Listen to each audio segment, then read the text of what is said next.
لا حول ولا قوة إلا بالله العلي العظيم. أعوذ بالله من الشيطان اللعين الرجيم. بسم الله الرحمن الرحيم. الحمد لله رب العالمين، الصلاة والسلام على سيدنا ونبينا وحبيب قلوبنا وطبيب نفوسنا وشفيع ذنوبنا جد الحسن والحسين أبي القاسم محمد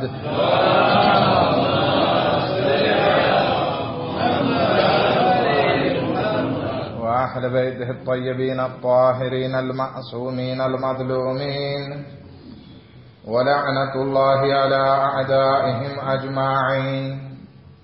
أما بعد،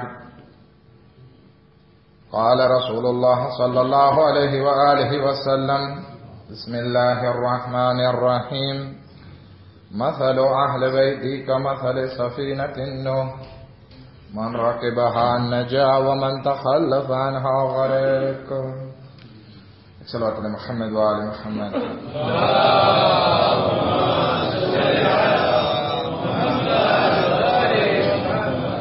આજની પૂર્ણ રાત મનસૂબ છે આપણા 10મા ઇમામે અલી નકી અલૈહિ સલાતો વસલામની વિલાદત.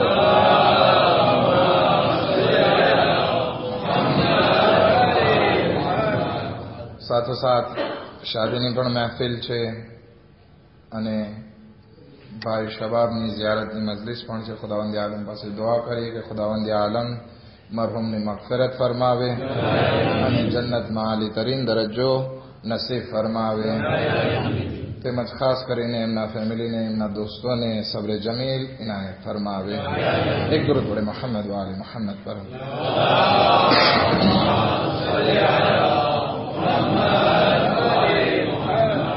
ઇમામે અલી નકી અલૈહિ સલાતો વસલામની ટૂંકી બાયોગ્રાફી આ મુજબ છે કે ઇમામનો જન્મ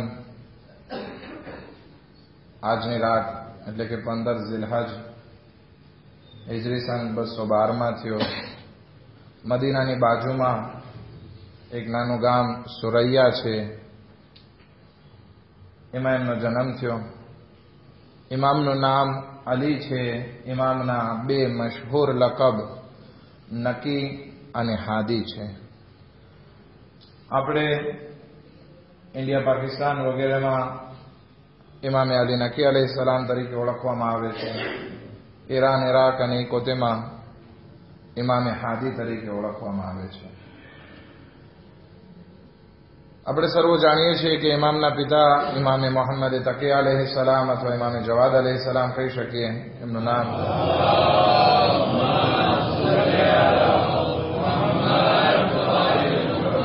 અને માતા જનાબે સમાના ખાતુન છે. ઇમામ પોતાની 9 વર્ષની નાની વયમાં એ બીજા ઇમામ છે કે જેને નાની વયમાં ઇમામત નસીબ થઈ અને 33 વર્ષ સુધી આપણા 10મા ઇમામે ઇમામતનો હોદ્દો સંભાળ્યો.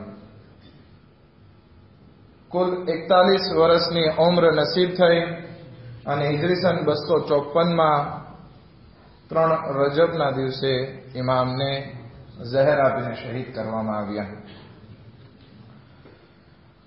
ઇમામની આ હયાત દરમિયાન અથવા તો ઇમામત દરમિયાન 6 ખલીફાઓ હતા, જેમાંથી એક ખલીફા મુતવક્કિલ છે કે જે સૌથી વધારે ઝાલિમ અથવા તો એમ કહીએ ઇસ્લામની દુશ્મનીમાં સૌથી વધારે શદીદ હતો, તો આ મુતવક્કિલ હતો કે જે પોતે કહેતો કે કાશ હું કરબલામાં હોત તો યઝીદે ના કર્યો એ હું કરીને દેખાડત. આવો સખ્તરીન બાદશાહ કે જેણે ઇમામે હુસૈન અલૈહિ સલામની કબ્રને મિટાવવાની કોશિશ કરી. એટલે કે આ ઉપરથી આપણે જોઈ શકીએ કે ઇમામે અલી નકી અલૈહિસ્સલામની જિંદગી કેટલી સખત અને મુશ્કેલાતો ભરી હતી. પરંતુ આજે વિલાદત છે અને આ બધી સિયાસત બાબતની વાત હું આગળની મજલિસોમાં કરી ચૂક્યો છું. તમને બધાને આદરસ ખબર છે, અગર જો જૂની મજલિસ અગર જો સિયાસત વિશે ઇમામની જિંદગી સાંભળવી હોય તો યુટ્યુબમાં મોજૂદ છે. ઇમામની તબલીગી જિંદગી એ બહુ મહત્વપૂર્ણ છે. ઇમામ અખલાકના દ્વારા તબલીગ કરતા, પત્ર દ્વારા વધારે વ્યવહાર હતો, વકીલો નિમી નાખ્યા હતા કે જગ્યાએ જગ્યાએ ઇમામના રેપ્રેઝન્ટા હતા કે જેમના થકી ઇમામ પોતાનું કામ આગળ ચલાવતા. ઝિયારત, ખાસ કરીને 2 ઝિયારત આપણને આપણા 10મા ઇમામથી કદોમાં મળેલી છે. એક ઝિયારત અલ ગદીર છે અને બીજી ઝિયારતે જામે કબીરા છે. ઇન્શાઅલ્લાહ ખુદાવંદ આલમ આપણને તૌફીક આપે કે આ ગદીરના દિવસે આપણે ઇમામ અલી અલૈહિસ્સલામની ઝિયારત, આ ઝિયારત ગદીર ઇમામ અલી નકી અલૈહિસ્સલામથી આપણે પઢીએ. અને બીજી ઝિયારત જામે કબીરા છે કે જે દરેક માસૂમની વિલાદતમાં લાંબી છે, પરંતુ સમય નીકાળીને આપણે કોશિશ કરવી જોઈએ કે આપણે પઢીએ. ઇમામ પોતાના પિતા અને ખાસ કરીને ઇમામે જવાદ અલૈહિસ્સલામ અને પોતાના બાપ દાદાઓની જેમ સખી હતા. પરંતુ ઇમામની જિંદગીમાં જે વસ્તુ જોવા મળે છે કે ઇમામની દરેક લગભગ સખાવતમાં કંઈક ને કંઈક નસીહત પણ છુપાયેલી છે. આ બહુ મહત્વની વસ્તુ છે કે એક ઇન્સાન સખાવત કરે તો સાથે સાથે એમાં તબલીગ પણ છુપાયેલી હોય. મેં ઘણા માણસોને આપણે અહીંયા જોયા છીએ કે જે આ રીત ઉપર અમલ કરતા હોય છે. ઓલા મંગાટક આવે એને 5000 આપે તો એને સાથે કહેતા હોય કે ભાઈ શરાબ ના પીજે, આનાથી કોકા પીજે અથવા તો કફે પીજે. ઘણાને મેં જોયા છે. અથવા તો ઘણી વખત મેં માણસોને જોયા છે કે દેવા પહેલા અલ્લાહના નામથી બોલતા હોય તો કે બોલતો કલમો પડતો તો કલમો પણ પડાવે કે જેથી ઇસ્લામની તબલીગ પણ થાય. આ એક બહેતરીન રિવાજ છે કે જેનાથી આપણે ઇસ્લામને ફેલાવી શકીએ. આપણને એમ થાય કે આનો શું ફાયદો હવે, એ તો પૈસા માટે બોલે છે, વાંધો નહીં. એ વસ્તુ સમાજમાં રાએજ થઈ જાવી એ બહુ મોટી વસ્તુ છે કે જેની શાયદ આપણને અત્યારે ટૂંકમાં ફાયદો ના સમજાય પણ ભવિષ્યમાં એ બહુ મોટો ફાયદો રાખે છે. આપણે ઇમામે અલી નકી અલૈહિસ્સલામ તરફ નજર કરીએ.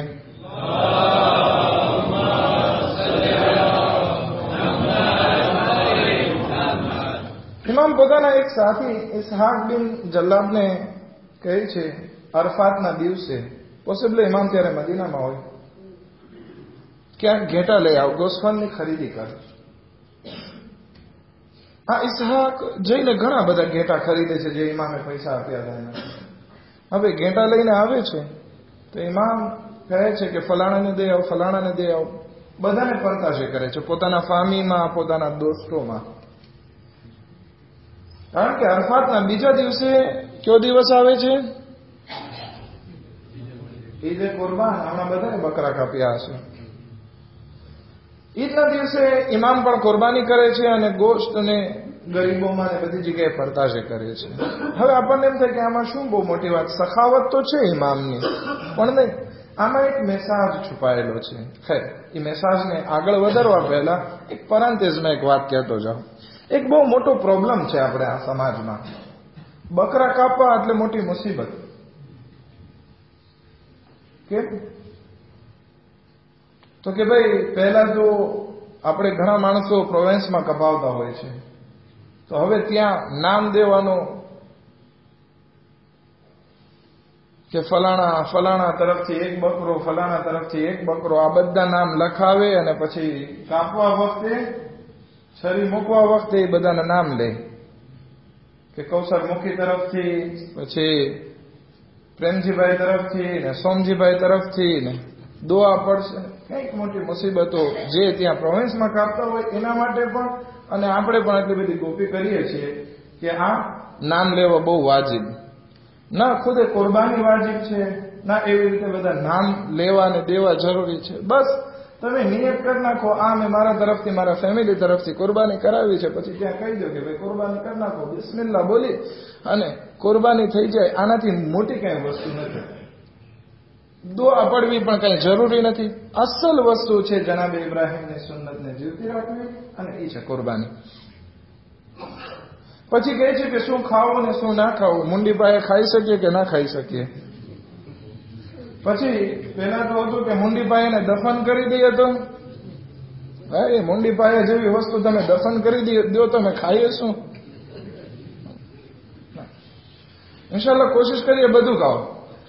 જે વસ્તુ નોર્મલ જગ્યા ઉપર ખાવી હરામ છે એ જ વસ્તુ કુરબાનીમાં ખાવી હરામ છે. બાકી કોઈ વસ્તુ, અમુક વસ્તુ મકરૂહાતમાંથી છે, જેવી રીતે કે વેણ મકરૂ છે, માથાના ભેજામાં શેરવોમાં એક દાણો હોય છે એ લોકો કાઢી જ નાખતા હોય છે નોર્મલમાં, એ ના ખાઓ.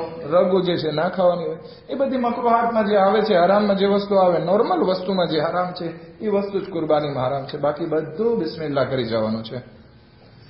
અમુક મુસ્તાહબાતમાં છે 3 ભાગ કરવામાં આવે, એક પોતાનો ભાગ, એક રિશ્તેદારોનો ભાગ હોય, એક ગરીબોમાં તકસીમ કરવામાં આવે. આ મુસ્તાહબાત છે. પણ આપણે આટલું શદીદ કરી નાખીએ છીએ આ કુરબાનીમાં કે મોટી વ્યાધિ થઈ પડે છે, ખાસ કરીને ઓરતોમાં. હતા કે એક જગ્યા ઉપર તો એવું થયું કે એક ભાઈ પ્રોવિન્સથી ફોન કરે છે એક બીજા ભાઈને કે ભાઈ નામ શું? તો કે ભાઈ મેં નિયત કરી લીધી છે, આગળને પૂછી લીધું છે, મેં નિયત કરી લીધી છે, હવે તમારે ખાલી કાપવાના જ છે બિસ્મિલ્લાહ બોલી. તો કે ગુનાહ તારા માથે. અરે ભાઈ ગુનાહ ક્યાં છે? એટલે આપણા સમાજમાં, આપણે ગુજરાતીમાં કહેવત છે, શું છે? ચા કરતા કેટલી ગરમ. વાજિબાતમાં આપણે જેટલું ધ્યાન નથી રાખતા એટલું આપણે કુરબાની અને મુસ્તાહબાતમાં આટલું ધ્યાન રાખ્યું છે. એક માણસે કુરબાની ના કરી તો શું ગુનેગાર છે? ના, ગુનેગાર નથી, પણ મુસ્તાહબ છે કે આપણે આ કામ કરીએ. ખેર, આપણે ઇમામે અલી નકી અલૈહિસ સલામની જિંદગી તરફ જઈએ કે ઇમામે અલી નકી અલૈહિસ સલાતો વસ્સલામ આ બધા બકરાઓ, ઘેટાઓને લે છે અને પોતાના ફામીમાં પરતાશે કરી દે છે. શું કામ? કારણ કે બીજો દિવસ જ્યારે આવશે, ઈદનો દિવસ, ત્યારે ફામી કુરબાની કરશે તો પોતે તો આખો ઘેટો નહીં રાખી લે ને, પોતે તો આખો બકરો નહીં રાખી લે. શું કરશે? પોતાના ફામીમાં પણ પરતાશે કરશે, ગરીબોમાં પરતાશે કરશે. તો આનાથી એક સિલે રહેમ જે છે એ બહુ આગળ વધશે. ખુદે ઇમામે પણ સિલે રહેમ કર્યો અને જીવતા બકરા બધાને દીધા, અને એનાથી પોતાના ફામી લોકોને પણ સિલે રહેમ કરતા આગળ વધાર્યા. આ છે ઇમામની રવિશ, કે ઇમામનો એક બકરા દેવામાં પણ એક મેસાજ છુપાયેલો છે, એ છે સિલે રહેમનો. હવે વિચાર કરીએ કે આપણે અગર જો આપણા ગામમાં કુરબાની કરીએ તો આપણને શું ફાયદો થવાનો છે? કારણ કે આપણે આપણા ફામીમાં પણ મોકલીશું ને, તો એનાથી સિલે રહેમ પણ થવાનો છે. હા, એક ભાગ ગરીબનો છે, આપણે મોકલાવી દઈએ, કઈ પ્રોબ્લેમ નથી. પણ આ વસ્તુ અગર જો થાય તો એ બહુ સારામાં સારી વસ્તુ છે. એમાં સખાવત પણ કરે છે તો એમાં પણ કંઈક ને કંઈક તબલીગી ભાગ છુપાયેલો નજર આવે છે. એક વખત ઇમામની પાસે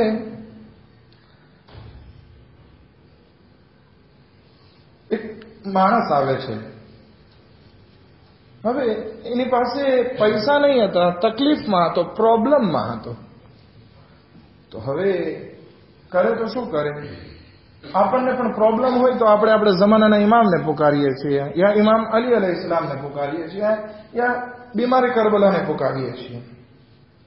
અબુ હાશિમ જાફરી, આ અબુ હાશિમ જાફરી પૈસાના પ્રોબ્લેમમાં આવી ગયો, કહે છે કે ચાલ ઇમામ પાસે મદદ માંગુ. ઇમામ સખી માણસ છે, એ મને કંઈક અતા કરશે. આ અબુ હાશિમ જાય છે ઇમામ પાસે, હજી કંઈ બોલે તો ઇમામ એને સલામુન અલૈકુમ ને વાતચીતને શરૂ કરી દે છે અને કહે છે કે જો હું તને 3 વાત કરું છું, તું ધ્યાન રાખ કે તું અલ્લાહનો શુક્ર કર. શું કામ? 3 વસ્તુ પર શુક્ર બહુ જરૂરી છે. એક તો ઈમાન ઉપર શુક્ર કર કે જે ઈમાન તને જહન્નમની આગથી બચાવીને રાખ્યું છે અથવા તો બચાવીને રાખશે. આ એક વસ્તુ. બીજો શુક્ર તારી તંદુરસ્તી ઉપર કર, તારી શાંતિ ઉપર કર. કે જેના થકી તને ઇબાદત કરવાનો મોકો મળી શકે છે. અગર જો તું બીમાર હોય તો તને ઇબાદત કરવાનો મોકો કેવી રીતે મળી શકે? અને ત્રીજી વસ્તુ કરકસર, ઇકોનોમી, એની જે તને તૌફીક મળી છે એના ઉપર તું અલ્લાહનો શુક્ર કર કે જેથી તું અલ્લાહની બીજી મખલુકનો મોહતાજ ના થઈ શકે. હવે આ ત્રણેય વસ્તુનો મેસેજ સમાયેલો છે. આપણી પાસે ઈમાન હશે તો આપણે જહન્નમની આગથી બચી શકશું. આપણી પાસે તંદુરસ્તી હશે તો આપણે ઇબાદત તરફ આગળ વધી શકશું. આપણે ઇકોનોમીમાં હશું, કરકસર કરતા રહેશું તો કોઈના મોહતાજ નહીં થાય. બાકી અગર જો આ ત્રણ વસ્તુની આપણી જિંદગીમાં ખામી રહી તો પછી ન તો આપણે જહન્નમથી બચી શકશું, ના ઇબાદતનો લુત્ફ આવશે, અને ત્રીજું ના તો આપણે મોહતાજીથી બચી શકશું. માટે જરૂરી છે. અને ઘણી વખત આ પૈસો જે છે એ બહુ ખરાબ કરાવે છે. પેરેન્થેસિસમાં કહેતો જાઉં પછી વાતને આગળ વધારો. કેવી રીતે? આ પૈસો ઘણી વખત બહુ ખરાબ કરાવે છે. ઘણી વખત આ પૈસો હોવાના હિસાબે આપણે એ પૈસામાં આટલા બધા મશગુલ થઈ જાય છે કે આપણને ખુદા ભૂલાઈ જાય છે. માટે જોવાનું છે કે આ પૈસો આપણને ખુદાથી નજદીક કરે છે કે ખુદાથી દૂર કરે છે. એક જમાનો હતો, આપણા બાપ દાદાઓ મડાગાસ્કરમાં રહેતા અને આપણી પ્રોવિન્સની બધી મસ્જિદો પ્લેન હતી અને અત્યારે ખાલી રહી છે. કારણ શું છે?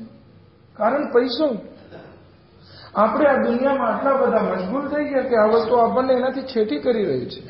તો એવું ના બને કે આપણો પૈસો આપણને ખુદાથી દૂર કરે. ઇમામ કહે છે કે હું તને એટલા માટે આ બધી વસ્તુ કીધી કે જેથી તને તારી જિંદગીમાં કામ લાગે. આ ત્રણ વસ્તુનું ધ્યાન રાખજે. ઇમામ 100 દિનાર એને આપે છે અને કહે છે કે તારી મુશ્કેલાતને તું સોલ્વ કર. કહેવાનો મકસદ ઇમામનો એ છે કે જો તું આજે પૈસા લેવા આવ્યો અને અગર જો આ ત્રણ વસ્તુનું ધ્યાન ના રાખ્યું તે તો પછી આ પૈસા પણ શું થઈ જશે? ખતમ થઈ જશે. એવું નથી કે આજે આપણા પાસે પૈસા છે ને કાલે પણ રહેશે. જરૂરી છે કે આપણે આ પૈસાનો ખ્યાલ કરીએ, શુક્ર કરીએ અને એ પૈસા આપણને અલ્લાહની બારગાહથી આપણને નજદીક કરવા જોઈએ.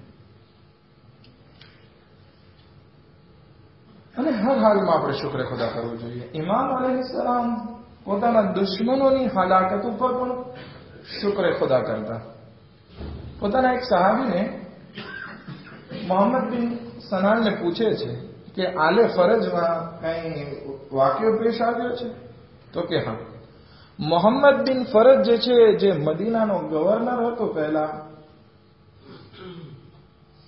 એ ગુજરી ગયો છે. ઇમામ 4 વખત અલ્હમ્દુલિલ્લાહ કહે છે. મોહમ્મદ બિન સનાન કહે છે કે મૌલા, તમે આ વાત ઉપર એટલા ખુશ થશો, મને અગર જો ખબર હોત ને તો હું આ સમાચાર તમારા પાસે પેલા લઈ આવત. તો કે તને ખબર છે હું શા માટે ખુશ થયો છું? તો કે મૌલા ના, તમે બતાવો શું કામ ખુશ થયા છો? તો કે મારા પિતા ઇમામે મોહમ્મદ તકી અલૈહિ સલાતુ વસ્સલામ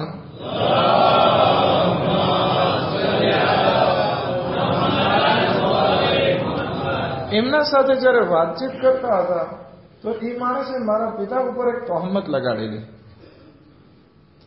કે જાણે ઇમામ નૌઝુબિલ્લાહ નસ્તજીરુ બિલ્લાહ કે ઇમામ તમે નશાની હાલતમાં બોલી રહ્યા છો.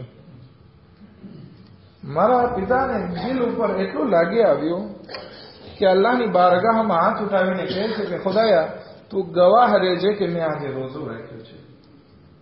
એક ઇમામ જે રોજાની હાલતમાં હોય એના ઉપર શરાબની તહોમત લગાડે, કેટલું પેટ બળે.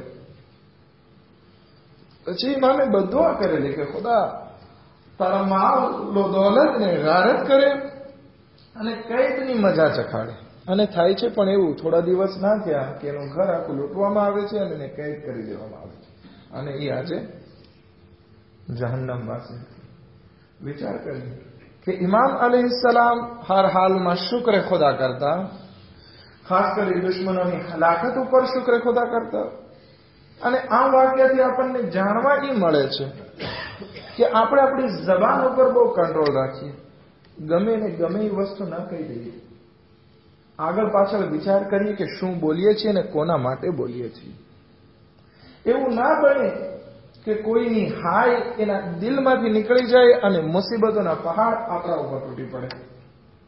અને જ્યારે મુસીબતો આપણા ઉપર આવી પડે છે ત્યારે આપણે દોષ તો બીજાને જ દઈએ છીએ કે ફલાણાએ આવું કર્યું, ફલાણાના હિસાબે આવું છે. ખાસ કરીને જ્યારે પણ આપણી ઉપર આવી કઈ વસ્તુ વીતે છે તો આપણે એમ શું કહીએ છીએ, દિવસ બહુ ખરાબ હતો, આજનો દિવસ બહુ ખરાબ હતો. શું થયું તો કે માલ લૂંટાઈ ગયો, આમ થયું, પોલીસના તેડા આવ્યા, સરકારના તેડા આવ્યા, આમ થયું. કેટલી મુસીબતો. દોષ હંમેશા આપણે બીજા ઉપર દઈએ છીએ. ઇમામની પાસે પણ એક માણસ આવે છે, ઇમામનો ચાહવા વાળો હતો, હસન બિન મસઉદ આવે છે ઇમામ પાસે. હાથ છોલાઈ ગયેલો છે, ખંભો દુખે છે. શું થયું તો કે હાથ છોલાઈ ગયો છે, સવારી સાથે ભટકાણો એના કજાવા સાથે, તો આ ખંભો પણ દુખે છે. માણસો ભેગા થયા અને મારી મસ્તી કરી અને મારા કપડાં પણ ફાડી નાખ્યા. આજનો દિવસ બહુ ખરાબ હતો, મનહૂસ દિવસ હતો. ઇમામ કહે છે કે ભાઈ, તારા પ્રોબ્લેમના કારણે તું શું કામ બીજા ઉપર નાખે છે? તારા ગુનાહ, તારી ભૂલ તું શું કામ બીજા ઉપર નાખે છે? આ દિવસે શું ગુનાહ કર્યો છે? કહે છે મૌલા મારી ભૂલ થઈ ગઈ, અસ્તગફિરુલ્લાહ. આપણે પણ સુધરવાનું છે આ બાબત. દિવસ, ઇમામ કહે છે, ઇમામ અલી નકી અલૈહિ સલામ, દિવસ હંમેશા સારા હોય છે. એને સારા કરવા વાળા ને ખરાબ કરવા વાળા ખુદ આપણે છીએ. દિવસ ખરાબ નથી, આપણે જિંદગીમાં ધ્યાન નથી રાખતા, એટલા માટે આપણને પ્રોબ્લેમ આવે છે ને આપણે દોષ બીજા ઉપર નાખીએ છીએ. માટે જિંદગીમાં બહુ ધ્યાન રાખવાનું છે કે આપણે શું બોલીએ છીએ, શું કરીએ છીએ અને કોના ઉપર નાખીએ છીએ. અને આ મજલિસ એક એવી દરસગાહ છે કે જ્યાંથી આપણને લેસન મળે છે અને આપણે સુધરવાનું છે. પણ આપણે તુજુર શું કરતા હોઈએ છીએ, આખી મજલિસનો જે મકસદ હોય છે એને જ આપણે ટ્રાન્સફરે કરી નાખીએ છીએ. કેવી રીતે કરીએ છીએ એ પણ મને ખબર છે. એને એક બે એક્ઝામ્પલ દેતો જાઉં. મજલિસમાં કઈ મેસેજ આપે એટલે તરત બીજા તરફ આપણે આંગળી ચીંધશું. આ એક વસ્તુ. એટલે આખો મેસેજ જે પોતાને લેવાનો હતો એ બીજાને માટે રાખી દીધો, બીજો ત્રીજા માટે રાખી. એટલે કોઈ આ મજલિસથી જે છે એ દર્શ લેવા જેવો હતો એ લેતા નથી. અને જ્યારે આ મજલિસમાં દર્શ લેવામાં ના આવે એટલે સમાજની સુધારણા થવાની. અને શું થાય, કેમ આટલી બધો ખર્ચો કરીએ છીએ, આટલી બધી મજલિસ, આટલી બધી બિરયાની કરીએ છીએ, આટલા બધા બકરા કપાય છે, તેમ છતાં અસર નથી થતું. અસર ન થવાનું એક કારણ આ છે કે આંગળી બીજા તરફ જાય છે. ના, આંગળી નફ્સ તરફ રાખો. બીજું કારણ એ છે કે આ મજલિસમાં કઈ એક રિફ્રેશમેન્ટ માટે, એક હસાવવા માટે અથવા તો જાગૃત કરવા માટે કઈ બ્લાગ કર્યો હોય તો એ બ્લાગ ઉપર જ ચર્ચા થતી હોય. જે મેસેજ ખરો હોય એ ભૂલાઈ જાય. મજલિસમાં નફ્સ ગોતવામાં આવે, ક્યાં ભૂલ હતી?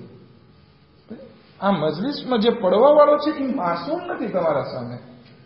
થઈ જાય કોઈ વખત ભૂલ. શું કામ? એ જ વસ્તુ જે સારી વસ્તુ હોય લઈ લો. ઘણી વખત એવું બને છે કે પોતાને ભાવતી વસ્તુ હોય લઈ, દાખલા તરીકે કંઈક ઓરત ઉપર પડવામાં આવ્યું હોય એટલે એ પકડી અને પછી ઘરે પણ બોલશે ને અહીંયા પણ બોલશે. એટલે પછી મજલિસનો અસર નહીં થાય. અને આ મજલિસ આપણા માટે એક બહેતરીન વસ્તુ છે જેના થકી આપણે અલ્લાહની નજદીક થઈ શકીએ છીએ.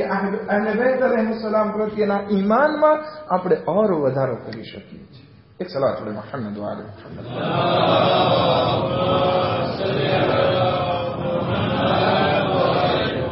માટે કોશિશ કરીએ કે આ મજલિસ જે બયાન કરવામાં આવે, જે તકરીર હોય, ખુતબા હોય, જુમાના હદીસ હોય, દર્સ હોય નમાઝ બાદના, એનાથી કંઈક લેવા કોશિશ કરીએ. અને ખાસ કરીને આ સમાજમાં સુધારણા ત્યારે આવશે જ્યારે આપણો ઘરનો માહોલ સારો હશે.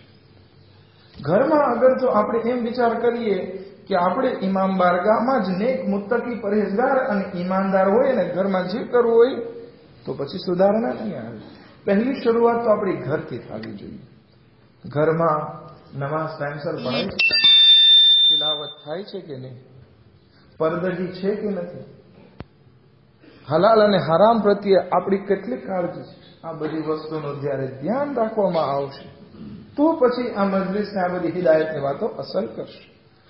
આપણે ઇમામે અલી નકી અલૈહિ સલાતુ વસલામની જિંદગી તરફ જઈએ કે ઘણી મુસીબતો એમની જિંદગીમાં વેઠવામાં આવી. દુશ્મનો ભરપૂર કોશિશ કરે છે કે ઇમામ અલી અલૈહિ સલામને કોઈ રીતે અઝિયત પહોંચાડે, કોઈ રીતે એને ઝલીલ કરે. એક વખત તો એવું બને છે મુતવક્કિલ પરેશાન, હજી લગભગ ઇમામ સામરામાં હજી નવા આવેલા, પરેશાન કે શું કરું કે જેથી ઇમામને લોકોની વચ્ચે હલકો પાડું. તો એના મુશાવિરો કહે છે કે એનો એક ભાઈ છે જેનું નામ મૂસા છે. તમે એક કામ કરો, એ મૂસા જે છે એ શરાબી પણ છે અને શહેવતબાજ પણ છે, 12 પગો છે આપણી ભાષામાં કહીએ તો. એને તમે બોલાવી તો કે હા બસ એને બોલાવો અને આપણે લોકોની સામે એને પ્રેઝન્ટ કરશું અને કહેશું કે આ અલી ઇબ્ન મોહમ્મદ ઇમામે અલી નકી અલૈહિ સલાતુ વસલામ છે. નઉઝુબિલ્લાહ.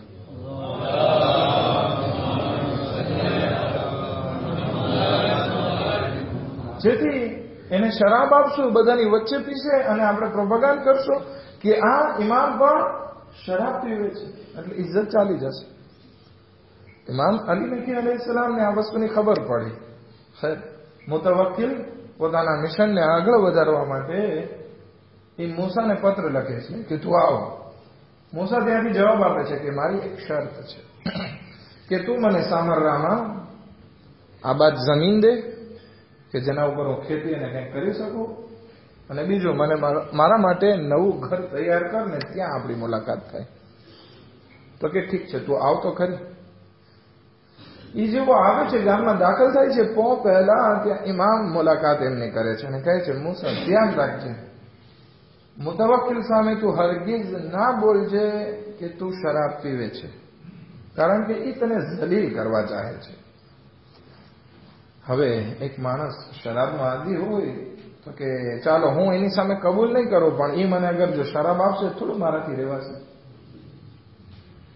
ખુદાવંદે આલમ આ બદતરીન નહુસતથી આપણને સર્વને મહેફૂઝ રાખે. આપણા સમાજમાં પણ આપણે આપણા જવાનોનું ધ્યાન રાખીએ. કેટલા જવાનો દ્રોગમાં ફસાયેલા છે, મોંઘા દ્રોગ લે છે.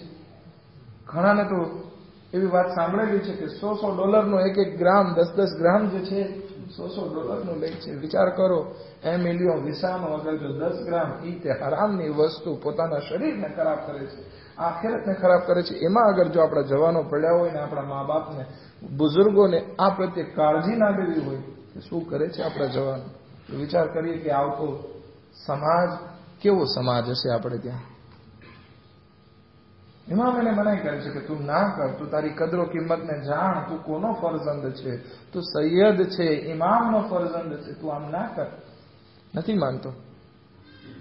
ઇમામ અલૈહિસ સલામ જ્યારે જોવે છે કે આ મૂસા નહીં માને અને પોતાના ગુનાહો પર રહેશે, ઇમામ સાકિત થાય છે, વિચાર કરે છે. પછી ઇમામ કહે છે કે વાંધો નહીં, જા તું, પણ એટલું યાદ રાખજે તારી મુતવક્કિલ સાથે હવે મુલાકાત થવાની જ નથી. મુતવક્કિલ આખો પ્લાન બનાવીને બેઠો હતો કે ઇમામને ઝલીલ કરે, પણ મકરું મકર અલ્લાહ, આ લોકોએ એક મકર કરવા કોશિશ કરી, ખુદાએ એનો મકર કર્યો. ઇમામ અલી નકી અલૈહિ સલામ શાંત થઈ છે, ઇલ્મે ગૈબથી જોઈ લે છે કે શું થવાનું છે. કહે છે કે તારી મુલાકાત નહીં થાય ના સાથે. અને એવું જ બને છે કે મુતવક્કિલની મુલાકાત મૂસા સાથે થાય એ પહેલા એને કતલ કરી દેવામાં આવે છે. વિચાર કરીએ, એવું ના બને કે આપણે આ ગુનાહોમાં ફસાયેલા રહીએ, ઇમામ આપણાથી નારાજ હોય. માટે કોશિશ કરીએ કે આપણે આપણી જિંદગીને ઈમાની જિંદગી બનાવવા કોશિશ કરીએ કે જેથી આપણી દુનિયા પણ કામયાબ થાય અને આખિરત પણ કામયાબ થાય. આવો આપણે સર્વ અલ્લાહની બારગાહમાં મળીને દુઆ કરીએ. ખુદાયા બેહકે મોહમ્મદ વ આલે મોહમ્મદ અમોને અહલે બેત અલૈહિસ્સલામની તાલીમાત ઉપર અમલ કરવાની તૌફીક નસીબ ફરમા.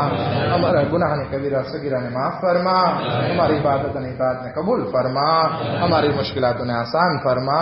हमारा रिस्क में बरकत इनायत फरमा. खुदा बहक मोहम्मद वाले मोहम्मद जे आज शादी थवा जई रही છે ખુદા એ લોકોને ઈમાની જીવન નસીબ ફરમા. औलाद सालेह नसीब फरमा. એ લોકોના ફામીમાં એકતા અને મોહબ્બત ઇનાયત ફરમા. ખુદા બહક મોહમ્મદ વાલે મોહમ્મદ દુશ્મનાન ઇસ્લામને નિસ્તનાબૂદ ફરમા. ખુદા બહક મોહમ્મદ વાલે મોહમ્મદ જે માણસો પણ કિડનેપિંગનું કામ કરી રહ્યા છે એમનો સાથ દઈ રહ્યા છે ખુદા એ લોકોને જલ્દ ઇમામ અલી નકી અલૈહિસ્સલામના સદકામાં એ લોકોને નિસ્તનાબૂદ ફરમા. खुदा बहक मोहम्मद वाले मोहम्मद सारी बेशुमार ने शदीद लानत हो लोगों ऊपर जल्द से जल्द नाजिल फरमा. खुदा बहक मोहम्मद वाले मोहम्मद हजरत आयतुल्लाह सिस्तानी ने दीगर मराज़ों ने सेहत व सलामती साथ लंबी उम्र इनायत फरमा. इमाम ज़मान अलैहिस्सलाम ने ज़ुहूर मत आजिल फरमा. अने अमोने अंसार में शुमार फरमा. रब्बना तकब्बल मिन्ना इन्नका अंतस